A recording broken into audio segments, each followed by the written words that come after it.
चंपक नगरी प्रेक्षक लोकांसी सुरपुरी भ्रमदा रम्या चंपक नगरी प्रेक्षक लोकांसी सुरपुरी भ्रमदा हंसध्वज रक्षितिला हंसध्वज रक्षितिला रक्षाभी प्रीतीने जशी प्रमदा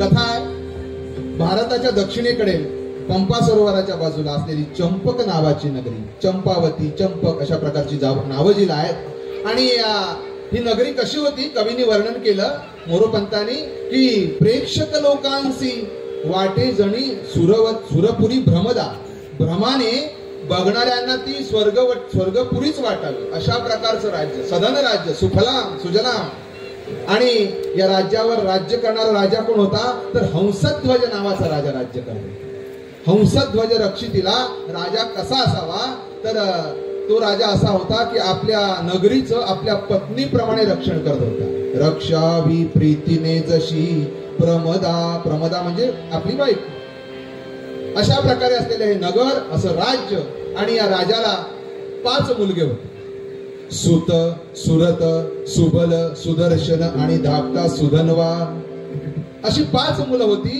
5ही मुलांची लग्न झाली होती सगळं व्यवस्थित चाललंय अशा प्रकारे हा राजा थोडासा म्हातारा झाला होता म्हणजे साधारण 80-85 ला गेला असेल असं धरून चला आणि सगळं काही सुजलाम सुफलाम आहे सगळं व्यवस्थित आहे कुठेही वितंडवाद नाही असं असताना मंडळी एका दिवशी या राज्यामध्ये अचानकपणे पुकार झाली की पांडवांचे गुरु धौम्य मुनी आलेले आहेत राज्यामध्ये धौम्य मुनी ते एका काळी पांडवांचे गुरु राहिले अशा प्रकारचे धौम्य मुनी या हंसध्वजाच्या या चंपावती नावाच्या नगरीत आलेले चंपक नावाच्या सगळं सहकुटुंब समोर गेलाय राजा साधू संत येती घरा तोची दिवाळी दसरा आणि एक आहे की नमस्कार फुकाचा आशीर्वाद लाखाचा आणि तो साधू संतांचा असावा लक्षात घ्या राजाला माहिती होतं म्हणून राजा सहकुटुंब समोर गेला स्वतः चरणावर लोटांगण घातलंय पाद्यपूजा केली आसनावर बसवलंय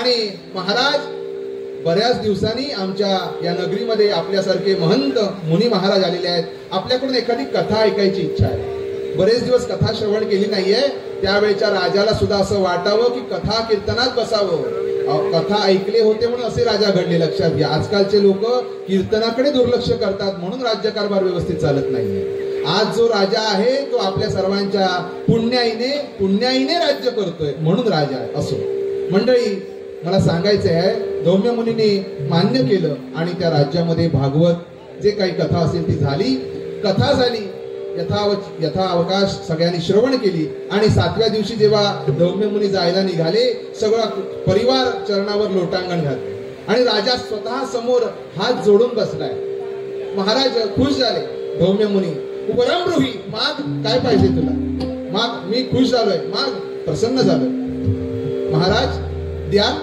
मला जे पाहिजे ते नक्की द्याल अरे एखादा मुनी साधू जेव्हा खुश होतो ना प्रसन्न होतो अरे त्रिभुवन पतिपद चिंतिसी जरी तू काय उणे तुझ रे कृष्ण दयानंद स्वामी म्हणाले त्रिभुवन पतिपद मागितलंस तरी देईन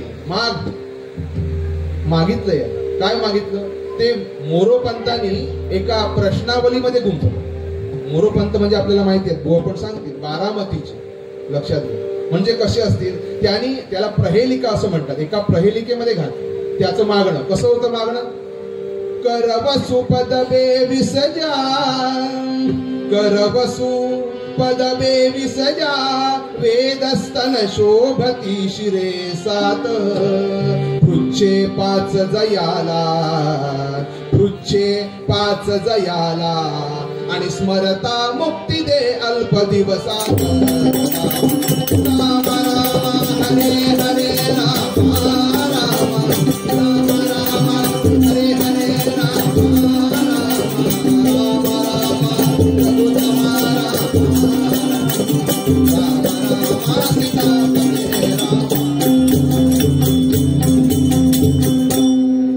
प्रश्न कोडा आहे, तुम्हाला सुट्ट तर बघा, बुवा तुम्हाला सुद्धा सुट्ट तर बघा, नाही तर मी सोडवणारच आहे, कारण मी आलोच त्याच्यासाठी.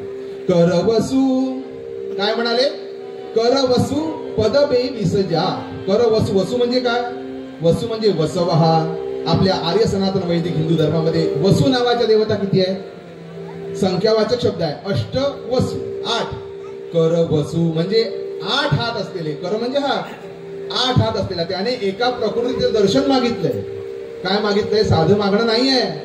राजा हंसध्वजाने काय मागितलं? एक प्रकृतीचं दर्शन मागितलंय. ते दर्शन झाल्यानंतर अल्पावधीतच मला मुक्ती मिळणार आहे असं तो सांगतोय. काय सांगतोय? कर वसू पदबे विसजा, ज्याला 8 हात आहे.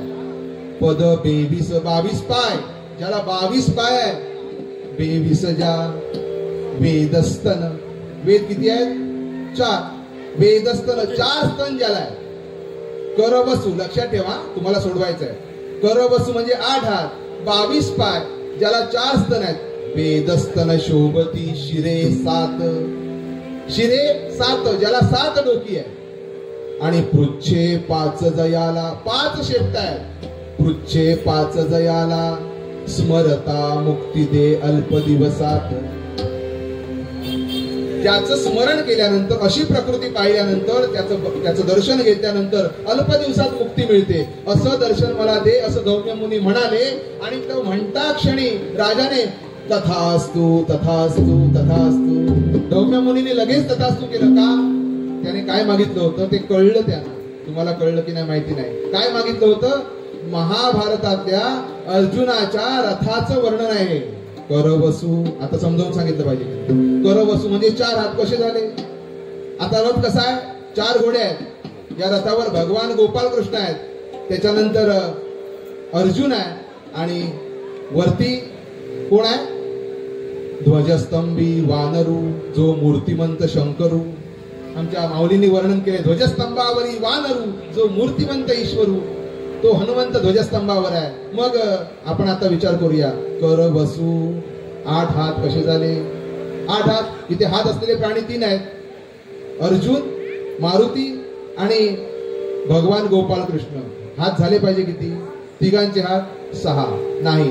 महाभारत युद्धापुरता भगवंतानी भगवान अवतार घेतला होता. कुठेही गीतेमध्ये कृष्ण उवाच नाही, भगवान उवाच. आणि म्हणून भगवान अवतार घेतले असल्यामुळे 4 हात धारण केले होते. म्हणून भगवंतांचे 4, अर्जुनाचे 2 आणि मारुतीचे 2. करवसू पद 22 पाय, घोड्यांचे 4 घोड्यांचे 16. अर्जुन, कृष्ण आणि मारुती 6, 22. करवसू पद 22 वेदस्तन, 4च स्तन. माणसं 3, 4 घोडे. आता घोडे नर आहेत, त्याच्यामुळे नर घोड्यांना स्तन नसतात, म्हणून त्यांना स्तन नाहीये. तदनंतर अर्जुन हा नराचा अवतार आहे द्वापार युगातला, आणि म्हणून त्याला स्तन नाहीये. 2 कृष्णांचे आणि 2 मारुतीचे. वेदस्तन 4 स्तन. वेदस्तन शोभती शिरे 7 मस्तक, सरळ आहे. 4 घोडे आणि हे तिघांची 3 डोकी, म्हणून 7 मस्तक. आणि पृच्छे 5 जयाला, 5 शेपट कशी? 4 घोड्यांची 4, आणि ब्रह्मांडा एवढे वेढे वज्रपुच्छे करू शके आहे वर बसलेले, ते मारुतीची 1, मिळून 5 पृच्छ. असं असलेलं दर्शन या महाभारतातल्या रथाचं दर्शन मागितलं. तुम्ही म्हणाल सोपं आहे, घ्यायला काय हरकत नाही, कठीण आहे. कसं? महाभारत युद्ध होऊन गेल्यानंतरची गोष्ट. महाभारत युद्ध झालेलं आहे, घडून गेलेलं आहे. महाभारतापुरताच भगवंतानी सारथ्यपद स्वीकारलं होतं, कायमचं नाही. लक्षात घ्या, कायमचे ड्रायव्हरच्या नोकरीला नव्हते. त्याच्यामुळे असं दर्शन मिळणं कठीण आहे, हंसध्वजाला माहिती होती, म्हणून मागितलंय. लक्षात घ्या, नाहीतर तो कृष्णाकडे पण मागू शकले असते, पण नाही. एखाद्या साधूच्या आशीर्वादामध्ये असा प्रभाव असतो.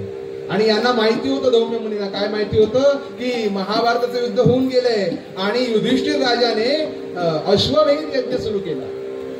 या अश्वमेधाचा घोडा पहिल्यांदा पश्चिमेकडे गेला, पश्चिमेचा दिग्विजय झालेला आहे, आणि पश्चिमेकडून मागे येऊन तो आता दक्षिणेकडे उतरतोय.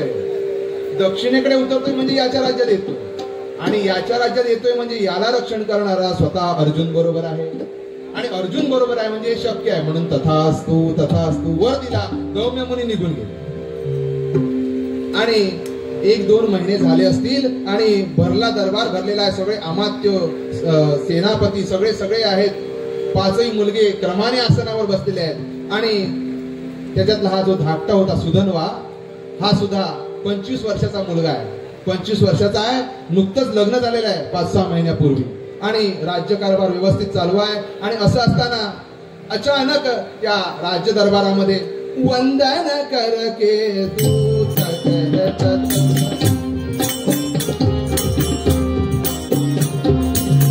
वंदन कर के दूत कहत तब धर्मराज कावाजी, धर्मराज कावाजी.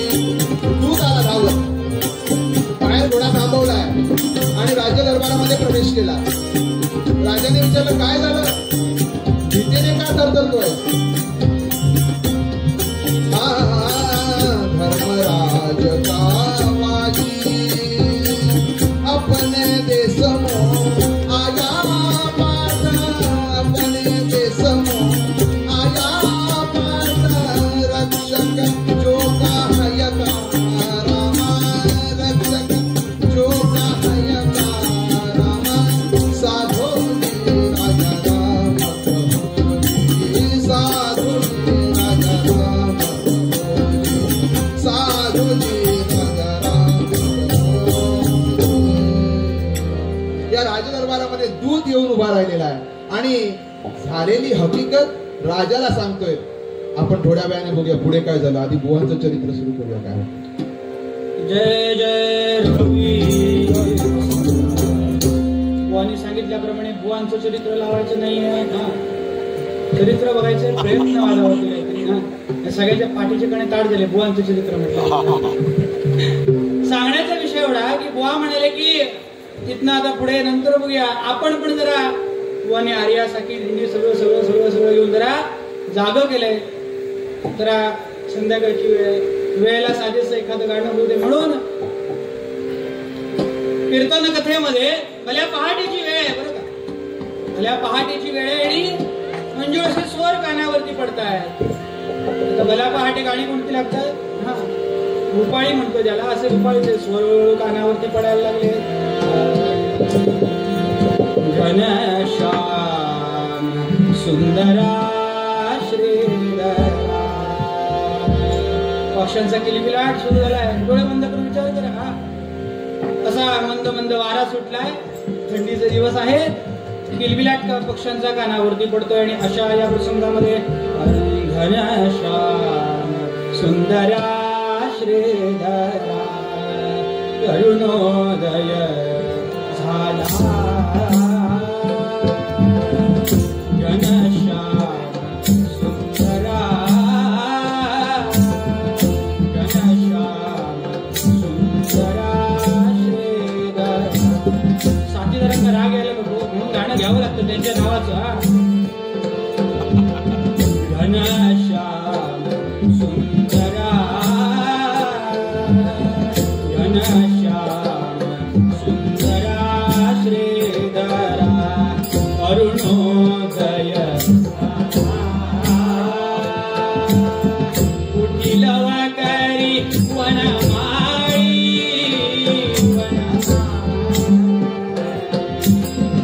उठील वाकरी वनमाळी उदया चढी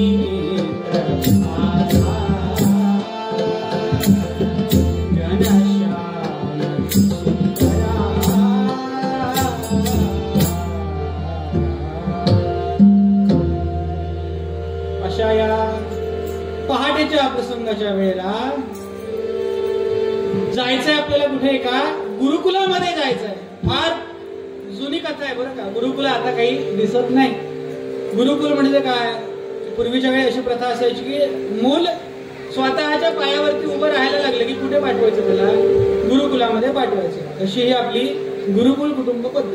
गुरुकुलात जायचं आणि कधी यायचं, चतुर्थीच्या सुट्टीत, मे महिन्याच्या सुट्टीत अजिबात नाही बरं का. शिक्षण पूर्ण झालं की कुठे यायचंय, घरी यायचंय. असं अनेको शिष्य त्या गुरुकुलामध्ये अभ्यास करतायत, उत्तीर्ण होत आहेत, पुढच्या वर्गामध्ये जात आहेत. असं म्हणता म्हणता म्हणता एक दिवस काय झालंय, ब्रह्ममुहूर्तावरती त्या आश्रमाचे जे अधिकारी गुरुजी होते रोज ब्रह्ममुहूर्तावर उठायचं. आता हा ब्रह्ममुहूर्त म्हणजे कोणता हो? सकाळी 9:30 झाले की ब्रह्ममुहूर्त होत नाही. हा, नाही तर काही अण्णावाने सूर्यवंशी असतात. पण सूर्यवंशी म्हणजे काय? 9 वाजता उठतात हो. हा, अर्धा सूर्य कपाळावर आला की यांना जाग येते. आमच्याकडे भगवंतांचं मंदिर आहे, सूर्यनारायणाचं आदिनारायणाचं सांगतो. असो, तिथे काय झालंय? ब्राह्म्य मुहूर्तावरती रोज गुरुजी उठतायत, एकमेकांशी वार्तालाप करतायत सगळे शिष्य. आज एवढा उशीर झाला, 5-5:30 होत आले, पक्षी उठलेत म्हणाले, सगळे झाले. गुरुजी अजून पर्णकुटीतून बाहेर का नाही आले म्हणाले. काय झालं म्हणाले, काही अडचण असेल का म्हणाले. म्हणून त्यातल्या त्याचे अधिकारी शिष्य होते ते पर्णकुटी जवळ आले आणि कान लावून ऐकतायत, आतून काही आवाज येतोय का, काही अडचण असेल का. आणि अचानक कानावरती शब्द पडले. एक स्त्री एका पुरुषाला समजावून सांगते, अहो एक ना एक दिवस सगळ्यांना काय करायचंय, जायचंच आहे. बुवा मगाशी म्हणाले तसे कितीही जरी जपून ठेवलं तरी तो जायचा जाणार. उड जाएगा एक दिन पंची रहेगा कमरा खाली म्हणाले. किती जरी म्हटलं, जीवाला जपलं, माणसाला जपलं तरी ज्याची वेळ भरली की जायचं म्हणाले. अहो आजवर तुमच्या या गुरुकुलामध्ये अनेक शिष्य आले, अनेक शिष्य गेले, कधी डोळ्यात पाणी बघितलं नाही तुमच्या. आज अचानक डोळ्यात पाणी का? अगं तो आहेच तसा ग, तो आहेच तसा म्हणाले. लोकांना कळेना काय, मुलांना कळेना काय नेमकं चाललंय तरी काय. म्हणून बाहेर कोणीतरी दरवाजावर आहे याची चावल गुरुजींना लागली. आलेत, पर्णकुटीचा दरवाजा उघडल्यानंतर सगळ्या शिष्यांनी काय केलंय, लोटांगण घातले. पूर्वीच्या काही प्रथा होती की आपल्यापेक्षा वरिष्ठ कोणी आले की काय केलं जायचं, लोटांगण घातलं जातं. आजकाल हे पायांना हात लावून पाया पडणं, लोटांगण घालणं इतरत्र कुठे जमत नाही. हा, ते फक्त राजकारणी आले की लोक घालतात, पायांना हात लावतात, का लावतात माहिती नाही. आणि त्याच्याही पेक्षा मोठा प्रकार आपल्या सनातन वैदिक हिंदू धर्मामध्ये नमस्कार करायचा प्रकार सांगितला. जो लोटांगण घालू शकला नाही, निदान काय करायचंय, दोन्ही हात जोडून नमस्कार करायचा. कधीतरी आमच्या बरोबर आदिनारायण मंदिराकडे येऊन बघा, त्या वळणावर हा हा ते 2 व्हीलर वरनं पोर जातात. हा, नमस्कार करायची नवीन पद्धत त्यांनी शोधून काढली. कदाचित शेजारच्या राज्यातली चोरून आणली असेल तर त्या देवळाकडे बघतात आणि असं नमस्कार. आणि त्याच्याही पेक्षा लोकांना वाटतं देव म्हणजे परड्यातली भाजीच बुवा, म्हणून त्या देवाकडे बघून तुझा मी देवाला याची गरज नाही. असो, विषयाचं विषयांतर नको. बुवांसारखं सांगायचं झालं तर पहाट उजडे. असो, झाला असा विषय की गुरुजींना आल्याला नमस्कार केला. नमस्कार केल्यानंतर गुरुजींना विचारतात, गुरुजी काय झालं, तुमच्या डोळ्यात पाणी म्हणाले. एवढ्या पहाटेच्या वेळेला, रम्य पहाटेच्या वेळेला डोळ्यात पाणी. हो म्हणाले, कारण आज आपल्या आश्रमातला एक शिष्य आपल्याला सगळ्यांना सोडून कुठे जाणार, घरी जाणार. कोण जाणार, एकमेकांकडे बघताय, कोण जाणार. निश्चितच आनंद झाला नव्हता, मन दुःख झालं की कोणीतरी आपल्याला सोडून जाणार. आणि गुरुजींनी पुकारा केला आणि नेमका बुवांनी मगाशी जबाबदारी दिल्याप्रमाणे तो मोरोपंतांनी हरला. आता मोरोपंत बारामतीचे लोक कधी काय हेरतील सांगता येत नाही. त्यांची मती 12 ठिकाणी असते, सगळं बरोबर लक्षात येतं त्यांच्या. आणि अंगाशी आलं की सोडून देतात. असो, पण बुवानी सोडलं नाही. बुवानी ते आर्यत घुसवलं. आर्यतनं वर्णन करतायत बरोबर. काय सांगतायत, कोण सोडून जाणार आहे आपल्याला. नाभाग नाम सुंदर,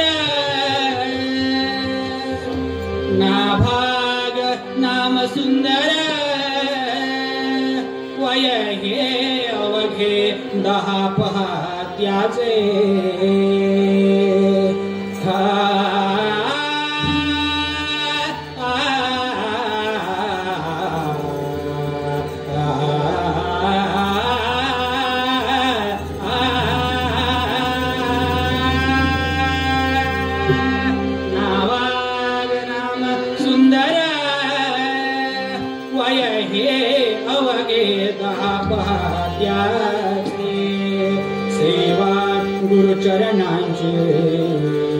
सेवा गुरुचरणांचे व्रतरात्रंदिनी मनी वसे. हरे हरे राम.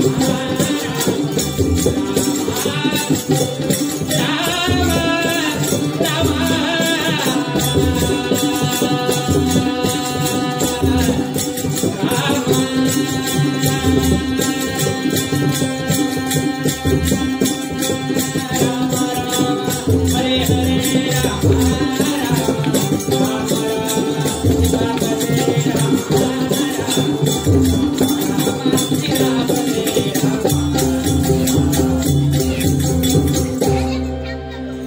नाभाग नावाचा एक शिष्य आपल्या सगळ्यांना सोडून जाणार. 10 वर्षाचा असताना आला होता. 12 वर्ष शिक्षण घेतलं. आता 10 अधिक 12 22 वर्षाचा झाला. 12 वर्षाचं शिक्षण घेतलं. आता त्याला जावं लागणार. कुठे म्हणाले? आपल्या घरी परत जावं लागणार. एवढं फक्त त्या आश्रमातल्या प्रत्येक प्राणीमात्रानं ऐकलं. प्राणीमात्र का म्हणतो? अहो, हे पूर्वीच्या काळची गुरुकुलं होती. तिथे सगळ्या प्रकारची काय शिकवली जायची? शास्त्र तर शिकवलंच जायचं, पण शास्त्राबरोबर शस्त्र सुद्धा शिकवलं जायचं. आणि शस्त्र शिकवण्याकरिता किंवा शस्त्र चालवण्याकरिता जी ताकद लागते, मगाशी मुद्दा आला होता. या पूर्वीच्या आश्रमांमध्ये गावठी गायी असायच्या, बरोबर का? आणि या गोशाळा होती. त्या गोशाळेतल्या गायींच्या कानावरती शब्द पडले. काय? नाभाग आपल्याला सोडून चालला. आणि त्या गायीने जो हंबरडा फोडला, ओ रडायला लागल्या गायी, मोठमोठ्यानं हंबरायला लागल्या. त्या गायी हंबरत होत्या, त्याच्यापेक्षा जोर जोरात जे शिष्यगण होते ना, ते रडायला लागले. कशी करावी? आपली ख्याती कशी करावी? निदान गेल्यानंतर 2 माणसं तरी रडावी हो. आता आम्ही गेल्यानंतर लोक विचारतात 12व्याला काय करणार? होय हो, म्हणून संत गेले त्यांची पुण्यतिथ्या करतात. आणि लोक आमचे काय घालतात? आजकाल लोकांनी ते पण सोडलं. आमचे जोशी काका बसले, विचारा त्यांना. महाळ घालायला वेळ नाही म्हणून जे मान्य नाही ते अमान्य देऊन मोकळे होतात. असं इकडे काय झालं? नावाग सोडून चालला म्हणून डोळ्यात पाणी आलंय सगळ्यांच्या. नावाग सुद्धा जो होता तो रडायला लागलाय. म्हणतो अरे अरे, म्हणाले माझ्याच लक्षात आलं नाही. म्हणाले मला आजपासून काय होणार? माझ्या सद्गुरूंचे चरण दुरावणार. म्हणाले रडायला लागला. आणि तो वर्णन करतोय, आजपर्यंत मी म्हणाले देव बघितला नाही. ज्यामुळे मी देव बघितलं नाही, त्यामुळे माझा देवावरती तसा काही फारसा विश्वास नाही. प्रारब्ध काय असतं मला माहिती नाही, कारण माझं प्रारब्ध कोणी लिहिलं? मला आशीर्वाद कोणी दिलं? मला घडवलं कोणी? माझ्या सद्गुरूंनी घडवलं. माझ्या सद्गुरूंनी मला देव असतो याची जाणीव करून दिली. म्हणून काय? गुरु थोर की देव थोर म्हणावा, सर्वा आधी नमस्कार कोणासी करावा. मनी चिंतिता चिंतिता सद्गुरु सद्गुरु हा थोर वाटे, तयाच्या प्रसादे रमाकांत भेटे. जय जय रघुवीर समर्थ. मला म्हणाले देव कोणी दाखवला? गुरुचरित्रामध्ये उल्लेख आलाय की गुरवृष्टे हरवृष्टे गुरुस्त्राता. जर हरी म्हणजे भगवंत रुसला तर त्याला मनवण्याकरिता कोण पाहिजे तुमच्याजवळ? सद्गुरू पाहिजे. सद्गुरूंचा एवढा अधिकार असतो की त्या रुसलेल्या देवाला काय सांगतात? आत्ताच्या आत्ता त्याच्याशी जाऊन सांगड करा. पण याच्या विरुद्ध झालं, जर तुमच्या सद्गुरू तुमच्यावर रागवले तर तो हरी सुद्धा काही करू शकत नाही. त्यामुळे या नाभागानं सांगितलं मला प्रयत्न करायला कोणी शिकवलेत? माझ्या गुरूंनी शिकवलेत. जे प्रारब्धामध्ये आहे ते होईल, याच्यावर मी विसंबून राहत नाही. म्हणून वर्णन करतोय. मला दुःख झालंय म्हणाले. आणि हे दुःख वर्णन करण्याकरिता पुनश्च एक आर्या मोरपंतांनी लिहिली आहे. काय म्हणतायत सांगा? देवाची हा गुरु माझा. मी देव बघितला नाही, पण देव पण माझ्यासाठी. देवाची हा गुरु माझा, गुरु पत्नी माऊली असे माझी. सेवा तव चरणांची, सेवा तव चरणांची. ऐसे मते द्यावे ठाकुरजी.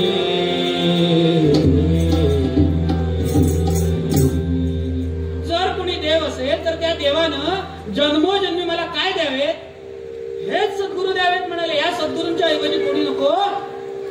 पण गुरुजींची आज्ञा होती. गुरुजी म्हणाले बाळा, किती जरी म्हटलं तरी सत्य कसं असतं? कटू असतं. ते पचवावं लागेल. तुला तुझ्या घरी जावं लागेल. आता गुरुजींची आज्ञा पाळावीच लागते.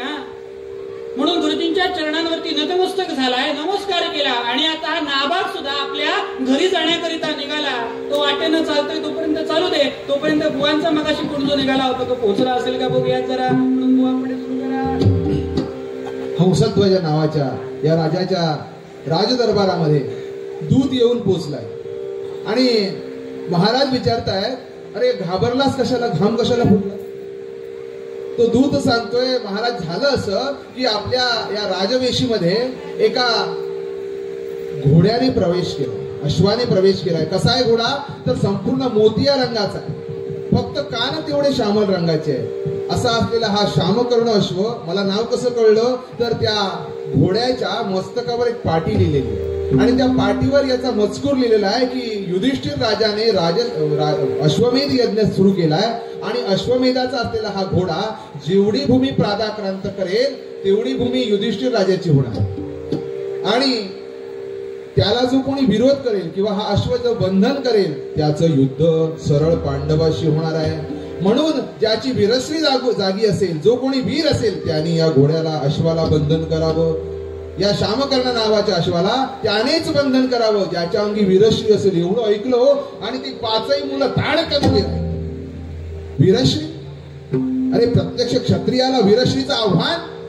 राजा सुद्धा उभा राहिला, तलवार ज्ञानातून बाहेर काढली आणि काय म्हणतोस असं लिहिलंय, बंधन कर, पहिला अश्वाला बंधन कर. अश्वाला बंधन करणं म्हणजे एवढं सोपं नव्हतं. अश्वाला बंधन करणं म्हणजे पांडवांशी युद्ध करणं, लक्षात घ्या. पण राजा काय सांगतोय, अरे अश्वाला बंधन का कर, तर त्या अश्वाच्या रक्षणासाठी कोण आहेस म्हटलंस? पार्थ. पार्थ म्हणजे अर्जुन. अरे जेथे अर्जुन भक्त राज वसतो तेथे वसे श्रीहरी. जेथे अर्जुन भक्त राज वसतो तेथे वसे श्रीहरी. सौभाग्य आपुल्या गृहासी आला बांधून आला हरी. या ठिकाणी हरी री दीर्घ आहे. हरी री दीर्घ म्हणजे घोडा, लक्षात घ्या. बांधून आणा हरी, लवकर बांधून आणा. अरे तुम्हाला कळत कसं नाही? या घोड्याला बांधल्यामुळे काय होणार आहे?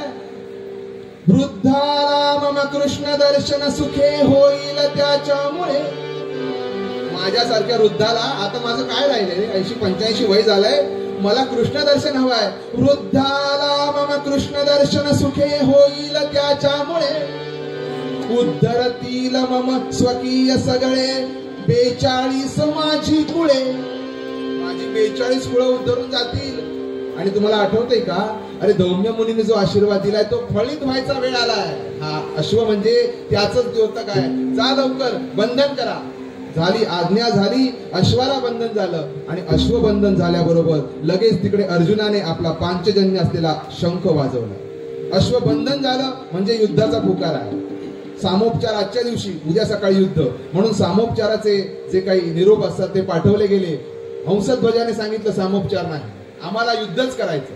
आणि म्हणून गावामध्ये आपल्या नगरामध्ये दवंडी पिटवायला सांगितली. जा रे दवंडी पिटवा. कशी दवंडी पिटवली गेली तर सगळे दवंडी पिटवायला गेले. त्यांनी सांगितलं की ज्याच्या अंगी वीरश्री आहे, ज्याचे बाहूस पुरण पावतायत त्यांनी लवकरात लवकर तयारी करावी, उद्या सकाळी युद्ध आहे आणि ते पांडवांशी आहे. झालं. त्यावेळेचे तरुण म्हणजे असे कोणी सामान्य नव्हते. आजकालच्या सारख्या व्यसनांचे बांधील नव्हते. फक्त युद्धाचा पुकार झाल्याबरोबर तरुणांचे जे घातलेले अंगरखे होते ना, ते बाहूस पुरण पावल्यामुळे तडतडून तुटायला लागले त्याचे बंध.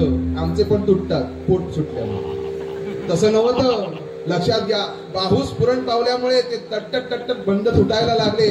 सगळे तरुणाई तयार झाली आणि युद्धाचा नियम असा आहे की लक्षात घ्या, क्षत्रिय जो आहे ना तो नेहमी क्षात्र कर्मामध्ये आपल्या निपुणच असला पाहिजे, त्याच्याशी एकनिष्ठ असला पाहिजे. कारण माझे समर्थ सांगतायत की जयास वाटे जीवाचे भये तयाने क्षात्र कर्म करू नये. जीवाचं भय वाटतं आणि क्षात्र धर्म करतोस. क्षत्रिय कसला तू? देशस्थ म्हणवतोस, ऋग्वेदी म्हणवतोस. अरे 24 नावं येत नाहीत संध्येतली, कसला ब्राह्मण तू? ब्राह्मण म्हणवताना मला ते ब्रह्मतत्व माहिती असलं पाहिजे किंवा थोडं तरी आचरण असलं पाहिजे. क्षत्रिय ज्या वेळेला मी म्हणवतो त्यावेळेला क्षत्रियाचा बाणा माझ्या अंगी असला पाहिजे. जयास वाटे जीवाचे भये तयाने क्षात्र कर्म करू नये काही तरी करून उपाय पोट भरावे. समर्थ सांगतात काहीतरी अन्य उपाय करा, पण मी क्षत्रिय म्हणून सांगू नका. तसे नव्हे ते तरुण. सर्वांनी तयारी केली आहे आणि स्वतः हंसध्वज राजा म्हणता आलं असतं 5 मुलं आहेत, मी कशाला जाऊ. पण दर्शन कोणाला पाहिजे? मला पाहिजे. म्हणजे स्वतः हंसध्वज राजा तयारी करायला गेला. नुसता एकटा गेला नाही, 5ही मुलं तयारीला लागली आणि सगळ्यांनी धोतर कचकचून बांधली. युद्ध म्हणजे सगळ्यात पहिलं धोतर आलं पाहिजे नेसता. आजकाल धोतरच नेसता येत नाही. सत्यनारायणाची पूजा करतात, धोतर ते नाडीचं ते सोहळं नाही हो, त्याला सोहळं म्हणत नाही. सोहळं ते स्वतः नेसलेलंच असतं, त्याला सोहळं म्हणतात. लक्षात घ्या. जाऊन तिकडे आपण नको जाऊया. आपल्याला पुढचे कलाकार आलेले आहेत, त्याच्यामुळे हे म्हणतील हे फुगच वाढवतं. आपल्याला वाढवायचं नाही, आपल्याला लवकर पोचायचं. आणि म्हणून 5 जणांनी तयारी केली. हा सुधन्वा सुद्धा करकचून धोतर बांधलाय, अंगरका घातलाय, चिलखत घातलंय, सगळं काही घेतलंय. आपले बाणांचा भाता घेतलाय, धनुष्यबाण घेतलाय आणि निघाला. आपल्या महालातून निघाला. पहिला कुठे गेला? आपल्या आईच्या महालाकडे गेला. आईच्या महालाकडे गेला. पहिल्यांदा आईच्या पायावर डोकं ठेवलं. लक्षात घ्या, जे मातृभक्त नाहीत ना ते कधीही यशस्वी होऊ शकत नाही. ज्याला आईचा आशीर्वाद नाही त्याला यशस्वीता शक्य नाही. जे आजपर्यंत यशस्वी झाले, मग ते राम असो किंवा रावण असो, दोघेही मातृभक्तच होते. लक्षात घ्या. म्हणून आईचा आशीर्वाद घ्यायला गेला. चरणावर लोटांगण घातलंय. आईने काय केलं? आमची आई असती तर काय केलं असतं? आजकालची आमची म्हणजे आजकालची काय केलं असतं? कशाला जातोस? पहिला कशाला जातोस? अरे 4 भाऊ आहेत तुझ्यापेक्षा मोठे, वडील आहेत, एवढं मोठं सैन्य आहे, जाऊ नकोस, चल आपण मॅगी करून खाऊया 2 मिनिट. कशाला जातोस? काय गरज आहे? नाही. आई कशी होती? आई असली पाहिजे तर अशी असली. आईने थाप मारली आहे पाठीवर आणि काय बोलली? बोले माता परिसतनया अल्पबुद्धीस सोडी. बोले माता परिसतनया अल्पबुद्धीस सोडी. युद्धामध्ये समूळ रिपुची सर्वता कोडी मोडी. काय कर? युद्धामध्ये जा. आतापर्यंत तू अल्लड होतास, अल्पबुद्धी होतास, आता युद्धाला चाललायस. लक्षात ठेव, युद्धाला गेल्यावर अल्पबुद्धी सोडून दे आणि समोर जो कोण शत्रू आहे ना त्याची सगळी खोडी मोडून टाक. आणि काय कर? पंडूच्याही कुमरावधुनी शत्रू सैन्यास जोडी. पंडूच्या कुमारा, तुझं युद्ध कोणाबरोबर आहे? अर्जुनाबरोबर आहे. पंडूच्याही कुमरावधुनी शत्रू सैन्यास जोडी. आणि नाही जमलं तर काय कर?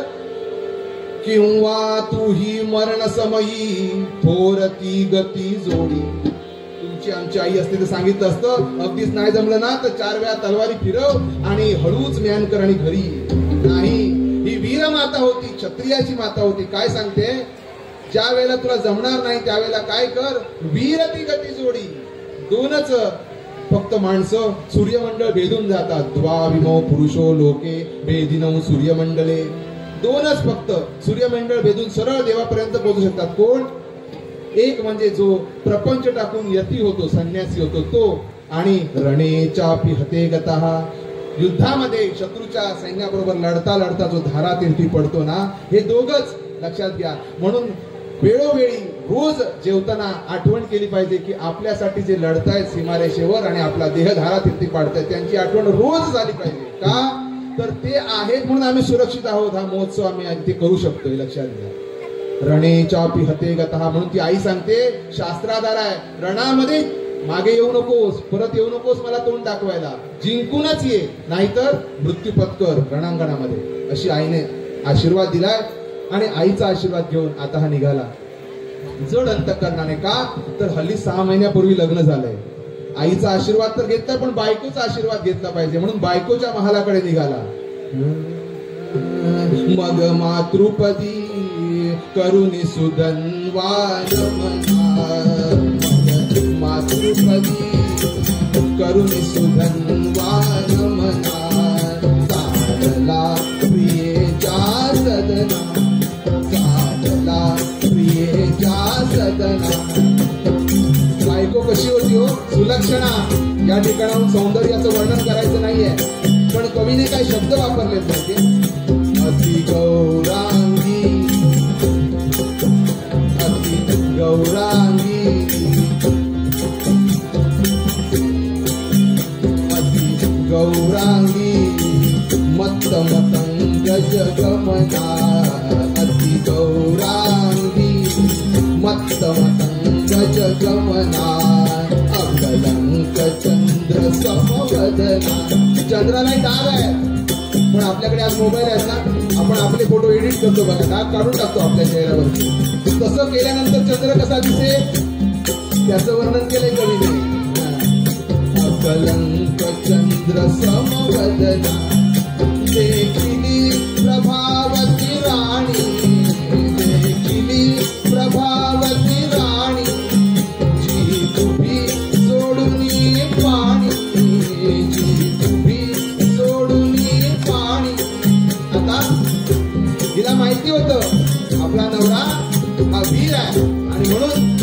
तयारी करेल, आईचा आशीर्वाद घेईल आणि माझ्या महालाकडे येईल. आणि म्हणून ही आरतीचं औक्षणाचं ताट घेऊन तयार होती. लक्षात घ्या, त्यावेळच्या बायका आपल्या नवऱ्याला ओवाळायच्या आणि ओवाळण्या एवढ्या पात्र त्याचे नवरे असायचे. लक्षात घ्या, ही तयार होती ओवाळण्यासाठी, हात जोडून उभी आहे, दासीकडे औक्षणाचं ताट दिलंय. प्रभावती राणी जी उभी जोडून पाणी, मग पतीसी म्हणे, मग पतीसी म्हणे, या वीर यजमाना, क्षणभरी विसंवासाना, क्षणभरी विसंवासाना, क्षणभरी विसंवासाना. बायको उभी आहे, दासीकडे औक्षणाचं ताट आहे, हात जोडलेत, यावं यावं महाराज यावं. हात औक्षण केलंय ताटानं.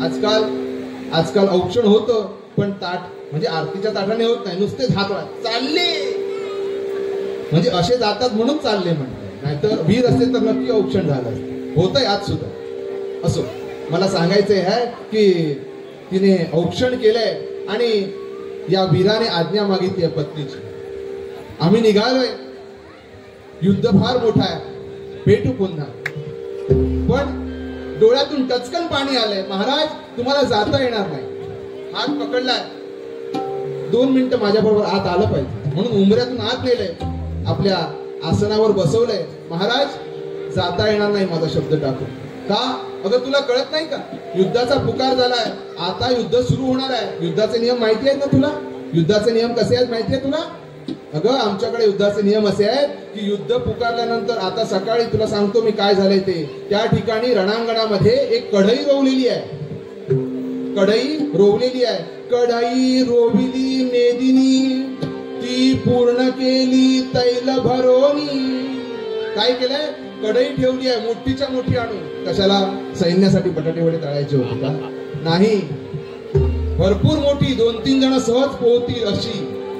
लक्षात घ्या, अशी कढई आणून ठेवली. मग काय केलं? त्याच्या खाली, ती काय चुलीवर ठेवता येते नाही, त्याच्या खाली खंदक खणला आणि अग्नी पेटवलाय. ती तेल भरून पूर्ण भरली आहे कढई.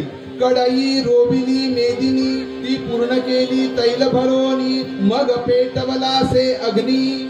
त्याच्या खाली अग्नी पेटवला आणि मग रणदुंदुभी वाजवली. लक्षात, मग नगारा वाजवण्यात आला. आणि युद्धाचा नियम असा आहे, 3च घंटा होती. 3ऱ्या घंटेच्या आत जो आला तो युद्धाला जाईल आणि 3ऱ्या घंटेच्या नंतर आला तो कढईत जाईल. युद्धाचा नियम आहे. क्षत्रिय उगीच म्हणले जात नाही, तो असे काटेकोर नियम होते त्यावेळेचे. मंडळी, हा नियम याला माहिती होता. हा बायकोला सांगतोय मला गेलं पाहिजे, पहिली घंटा होऊन गेली आहे. बायकोने सांगितलं. प्रभावती राणी म्हणते, स्मित हास्य केलंय. महाराज माझी विनंती चुकीची आहे का? प्रत्येक वेलीला फुलावंसं वाटतं ना, मला का वाटू नये? अगं आयुष्य पडलंय ना पूर्ण. नाही, आयुष्य पडलंय बरोबर आहे, मला माहिती आहे. तुम्ही युद्धाला जाल आणि मला माझ्या पतीवर विश्वास आहे की पुन्हा जिंकून युद्ध परत याल. लक्षात घ्या, 6 महिने झाले. आज 6वर एक 0 ठेवलं तरी पत्नी विश्वासाने सांगू शकत नाही किंवा पती सुद्धा सांगू शकत नाही. अशी आमच्या निष्ठा झाली, त्यावेळेच्या निष्ठा. म्हणून ऐकलं पाहिजे. काय ऐकलं पाहिजे? 6 महिने फक्त लग्नाला झाले. ती सांगते पतिव्रता की मला माहिती आहे तुम्ही युद्धाला जाल, जिंकून परत याल, पण परत येताना तुम्ही माझे पती म्हणून येणार नाही. का? तर मला तुमच्या मनातली कृष्ण भक्ती माहिती आहे. आणि एकदा का या युद्धाला गेल्यानंतर त्या अर्जुनाच्या रथावरच्या कृष्णाचं दर्शन तुम्हाला झालं की तुमच्या सगळ्या ज्या वृत्ती आहेत त्या कृष्णांच्या पायी लीन होतील आणि तुम्ही भक्त म्हणून परत याल, माझे पती म्हणून परत येणार नाही. आणि मला जे सौख्य पाहिजे ते परत कधीही मिळणार नाही. माझी एवढीच फक्त विनंती आहे. आज माझी इच्छा पूर्ण. मंडळी, शास्त्राधारासमोर याला बोलता आलं नाही. का? तिने शास्त्राधार ठेवला. काहीच अपराध नसता, काहीच अपराध नसता, मग मुक्तीला कशास्तव बरता. काहीच अपराध नसता. माझा अपराध काय? तुम्ही तिकडे जाल आणि कृष्णांच्या पायावर डोकं ठेवून मुक्त व्हाल, मग मी काय करावं?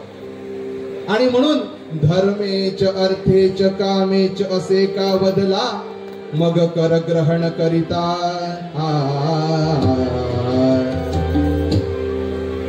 लग्नाच्या वेदीवर माझा हात हातात घेताना माझ्या वडिलांनी जेव्हा कन्यादान केलं, काय वचन दिलंय? धर्मेच अर्थेच कामेच नातीचरामी.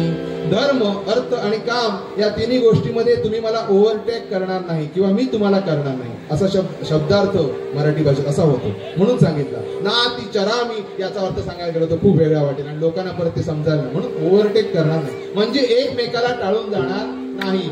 आज मी तुम्हाला सांगते, माझी इच्छा पूर्ण केली पाहिजे. आता शास्त्राधार मोडवता आला नाही.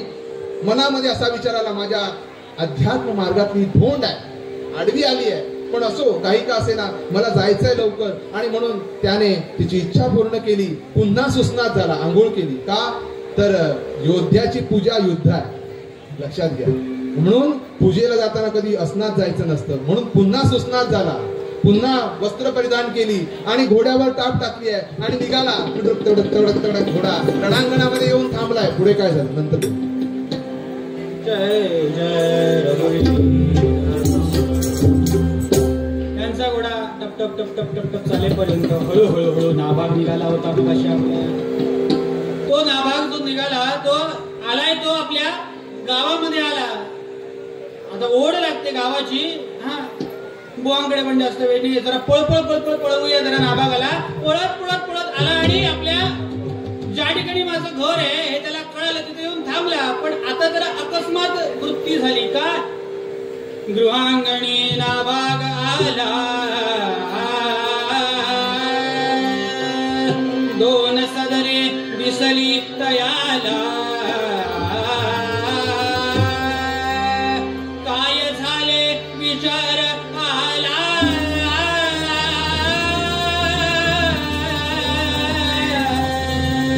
चिंताग्रस्त मानसे.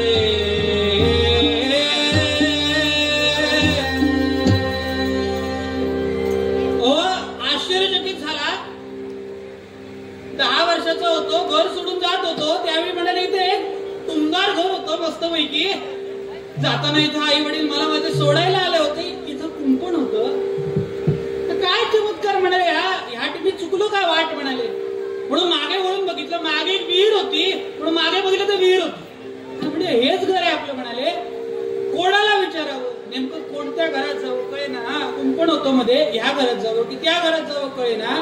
म्हणून 2 पावलं मागे आलाय. बघितलं तर विहिरीवरती एक म्हातारी आजी पाणी काढते रहाट्यानं. म्हणून तिथं गेला आणि विचारलं, आजी नमस्कार. बरं बाबा नमस्कार, काय म्हणतोस? काही नाही, तहान लागली, कसा कोरडा पडलाय, पाणी मिळेल का? देते की म्हणाले. उंजळ पाणी दिलं आणि पाणी पिल्यानंतर त्या नाभागाने विचारावं, अहो आजी रागावणार नसेल तर विचारो का? विचार की काय झालं? अहो म्हणाले इथं 2 घरं कशी काय? म्हणाले कोण रे तू? तुला कसं माहिती 2 घरं? नाही म्हणाले, मला ओळखलं दिसत नाही तुम्ही. म्हणाले नाही म्हणाले, अहो मी नाभाग. म्हातारीनं जरा 2 पावलं मागे झाली, निरखून बघितलं, आलास होय? तरी लवकरच आलास. आपली मराठी भाषा आहे म्हणा, वळवावी तशी ओळखली. आलास होय, लवकरच आलास म्हणाले. ही वेळ आहे हो यायची. म्हणजे असं काय म्हणता? असं काय म्हणता? समोरची 2 घरं दिसत आहेत ना, दुसरी कोणाची नाही म्हणाले.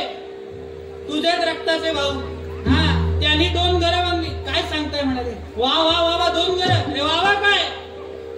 आज काय झालंय ते जाऊन वर जा म्हणाले जरा. हा, धावत धावत आले आणि एका घराच्या दारावरती उभा राहिले, हाक मारतोय. कोणी आहे का घरात? म्हातारीने उठून सांगितलं, अरे तुझ्या थोरल्या भावाचं घर आहे ते, भावाच्या नावाने हाक मार म्हणाले. वा म्हणाले, दादाचं घर आहे. दादा, अहो मी आलोय दादा. दादाला हाक मारली, दादाची दादी होती घरात. कोणाला मारायला करणारायला. पूर्वीच्या काळी होतो, साधू संत येती घरा तोची दिवाळी दसरा. आता जरा वाक्य बदलली नाही का? साधू संत येती घरा खिडक्या दारे बंद करा. कोणाला मारायला म्हणाले यावेळेला कल म्हणायला म्हणून ती आली तणतणावत बाहेर. तुम्हाला काही वेगळं सांगायची गरज, अनुभव असणार तुम्हाला. आली बाहेर, दरवाजा उघडला आणि विचारलं कोण पाहिजे? दादा एक का आमचे दादा. आता आवाज ओळखीचा वाटला म्हणून हा बाहेर आला.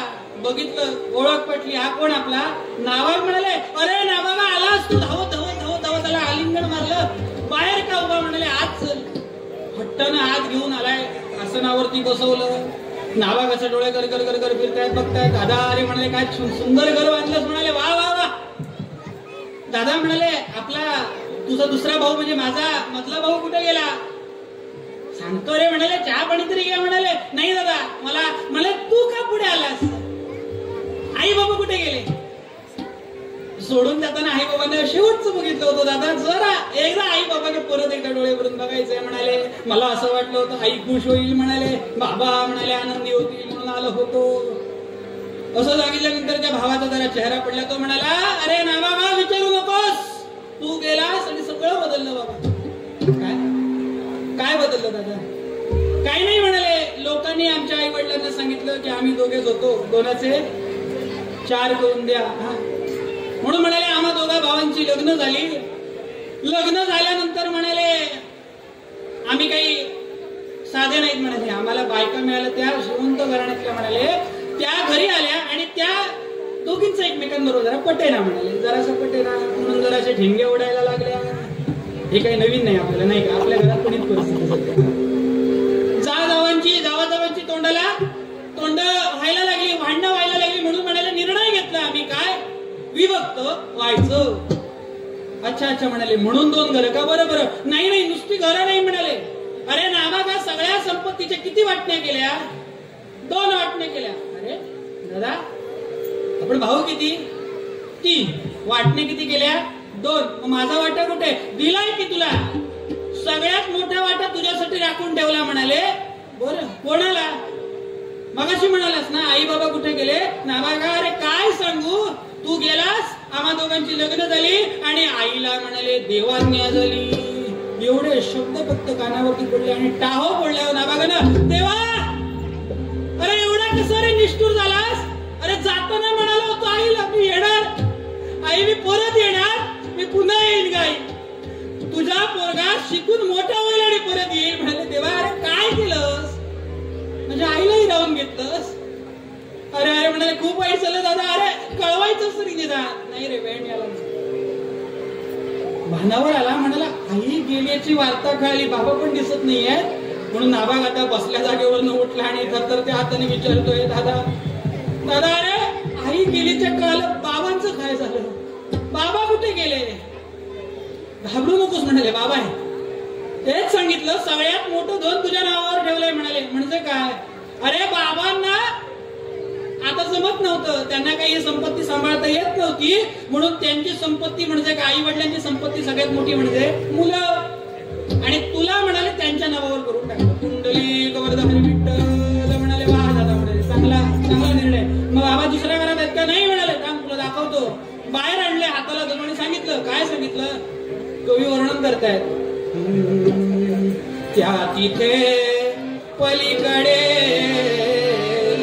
तिकडे तुझ्या पित्याचे झोपडे. त्या तिथे पलीकडे तिकडे पित्याचे झोपडे. त्या तिथे ते म्हणजे आंब्याचं झाड दिसतंय का दूरवर तुला? हो दादा दिसतंय. तुला आठवतं का आपली शेती होती तिथं?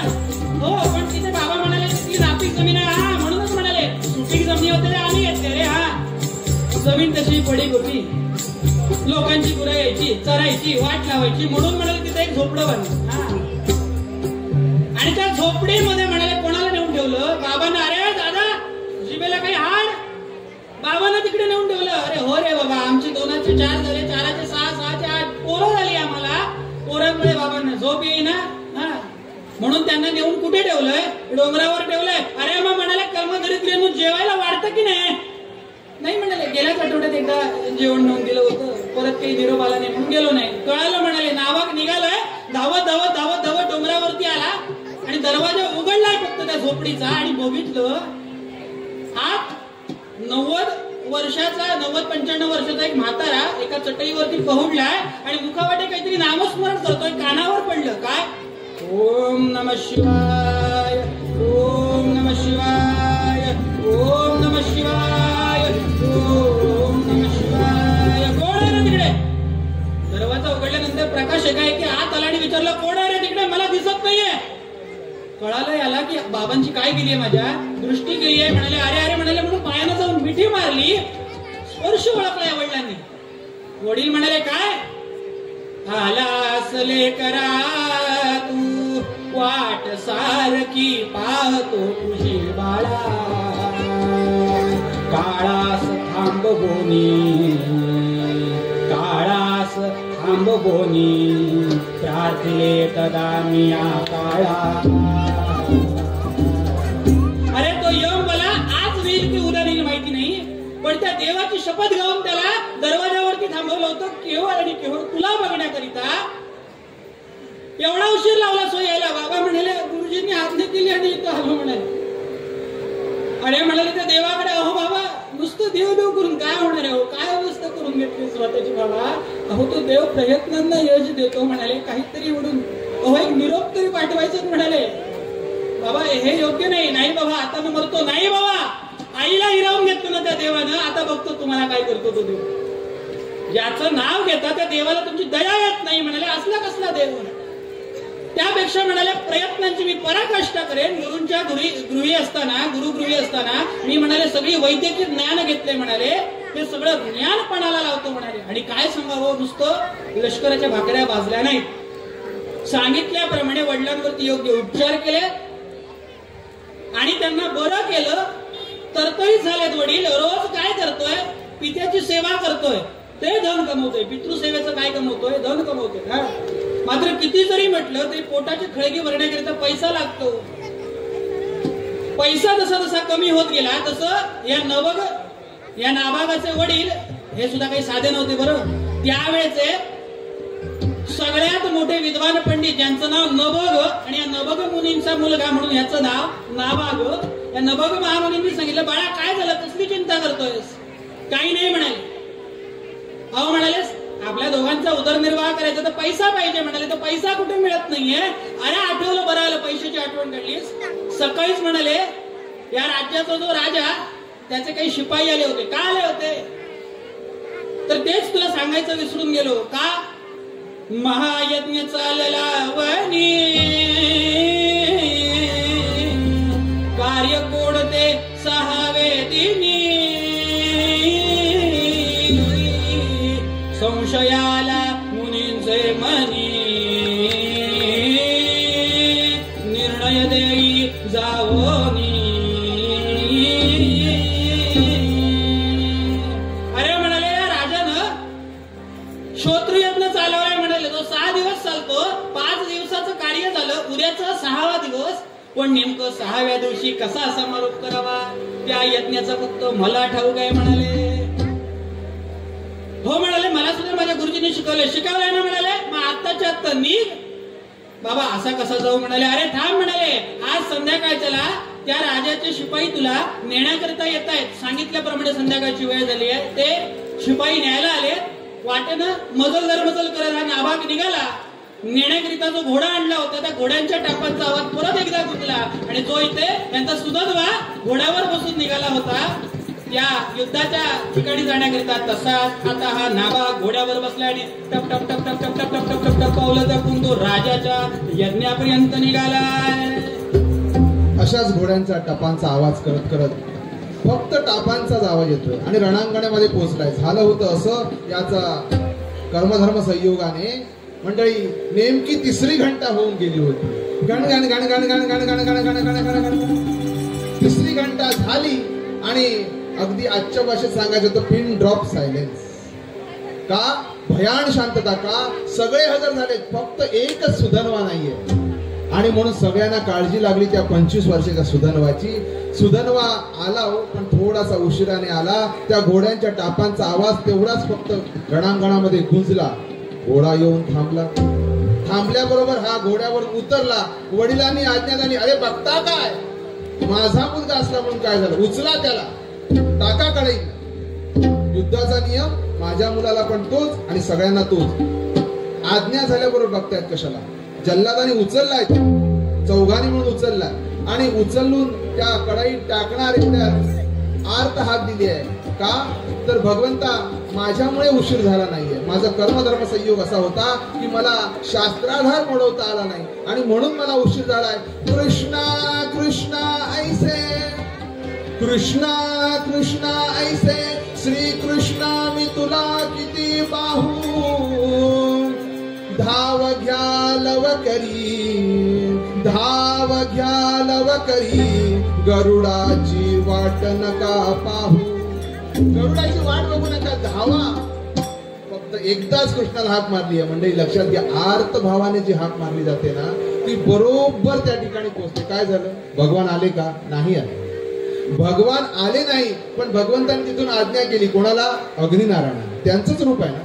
अग्निनारायणानं आज्ञा केली आणि त्या कढईमध्ये असलेला तुमचा दाह काढून घ्या म्हणून सांगितलं. याला त्या कढईमध्ये टाकला. ते जे तेलाचे शिंतोडे उडले ना जल्लादांच्या पायावर, त्याचे वडे आले होते. परंतु याला आणि टाकता क्षणी सगळ्यांनी डोळे मिटून घेतले, कानावर हात घेतले. आता हे बघवणार नाही, तो विव्हळणार, ओरडणार. असं काही झालं नाही. शांतता म्हणून सगळ्यांनी डोळे उघडले. काय बघितलं? श्री कृष्ण गोविंद हरे मुरारे, हे नाथ नारायण वासुदेव, प्रद्युम्न दामोदर विश्वनाथ, मुकुंद विष्णू भगवन नमस्ते. हा सुधन्वा त्या कढईच्या तेलामध्ये पद्मासनामध्ये बसलाय आणि भगवंताचं नामस्मरण करतोय. हा हा हा सगळ्यांनी जय जयकार केला. गोपाल कृष्ण भगवान की जय. त्याचे दोन अमात्य होते, शंख आणि लिखित अशी त्यांची नाव आहे दोघांची. ते पुढे आले राजाच्या. राजा पुन्हा टाकू नका आणि तेलाची परीक्षा करू नका. अरे रक्षक तुझ हरीचे थे, रक्षक तुझ हरीचे थे, त्याला आम्ही का मारावयास उतराई. अरे तो हरी जिथे तुझं रक्षण करणार आहे त्याला आम्ही मारणार आहे कोण? चला आंघोळ घाला त्याला. आणि म्हणून गरम पाण्याची आंघोळ घातलीये. का? तेल लागलं होतं. आंघोळ केली, सुस्नात झाला, पुन्हा कपडे परिधान केले. आणि आता मात्र लक्षात घ्या, एकदा मृत्यूचं भय निघून गेलं ना, मृत्यूच्या दाढेमधून बाहेर आलाय, प्रत्यक्ष मृत्यू बघितलाय आणि आपलं रक्षण करणारा देव आहे अशी एकदा खात्री पटली ना की त्याचा आत्मविश्वास कित्येक पटीने दुणावतो. म्हणजे तसं झालं. पोशाख परिधान केला, घोड्यावर टाप मारली, आता मात्र रथात बसलाय. हुए घोडे पर सवार, हुए घोडे पर सवार,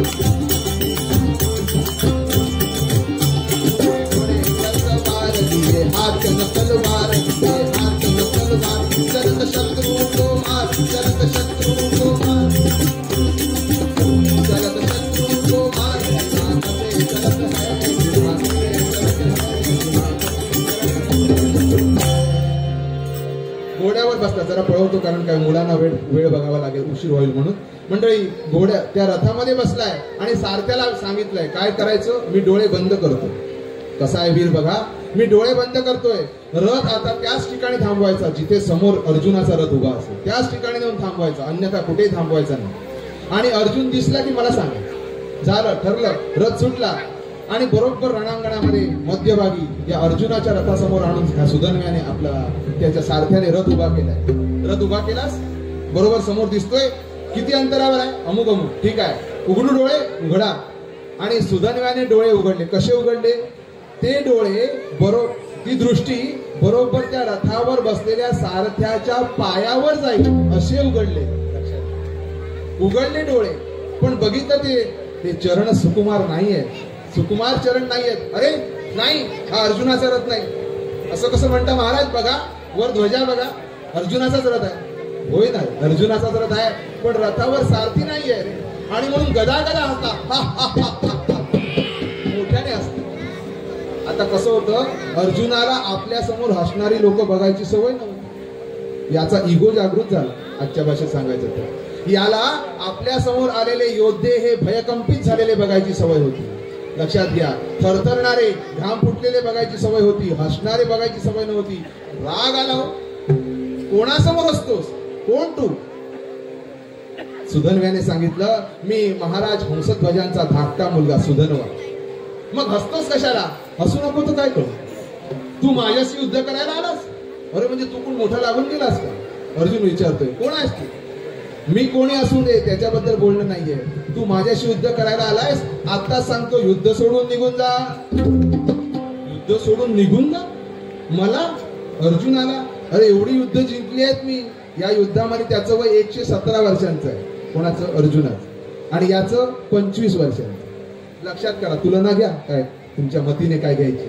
हा सांगतोय, अरे तुला माहिती आहे की तू कोणासमोर बोलतोयस? अरे मी अर्जुन आहे, मी अमुक अमुक केलं, मी तमुक तमुक केलं, असं केलं तसं केलं, भीष्मानं धारावरती पाडलं, हे केलं. मोठे मोठे बढाया मारायला लागला आणि त्या मारता क्षणी सुधन्व्याला थोडासा राग आला.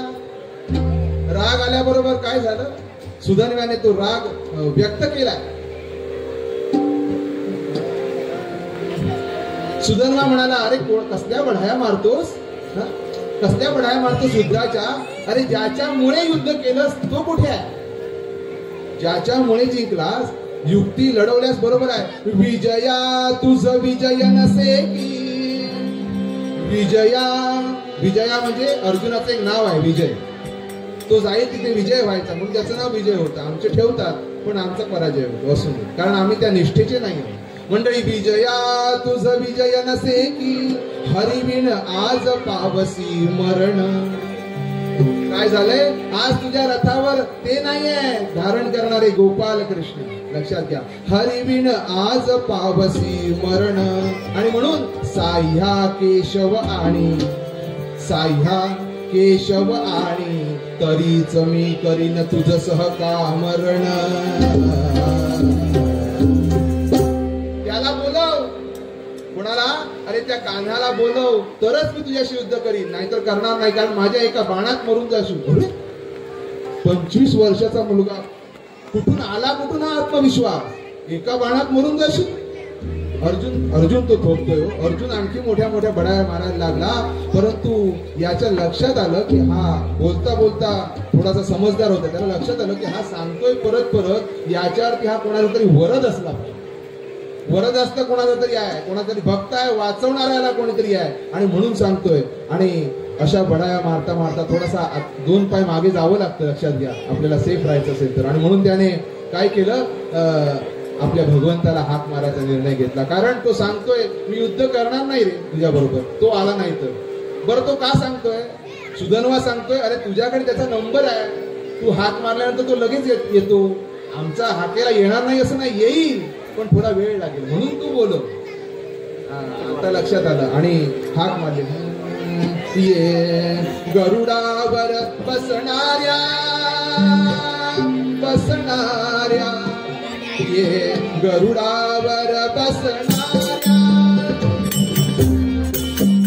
ये गरुडावर बसणाऱ्या, गोपसवंगड्यात घुसणाऱ्या, गोपसवंगड्यात घुसणाऱ्या, ये गरुडावर बसणाऱ्या, गोपसवंगड्यात घुसणाऱ्या, ये सुदर्शना घेणाऱ्या,